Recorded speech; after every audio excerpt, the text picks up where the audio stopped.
నువ్వేంటయ్యా మా గురించి మాట్లాడేది? నేనా పర్సంటేజ్లా చూపించు, ఒక పలానా చోట ఈ పర్సంటేజ్ తీసుకున్నాడని ఇలా రాజీనామా చేసి వెళ్ళిపోతాం. రాజమండ్రిలో కనబడం.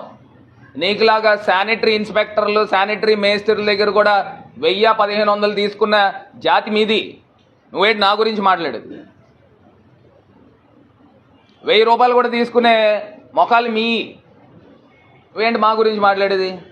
ఇవాళ ప్రజల గురించి నిస్వార్థంగా పనిచేస్తూ ఉన్నాం. ఒక గంజాయి బ్యాచ్లను కూడా పెట్టుకుని తిరుగుతూ నువ్వా మాట్లాడేది?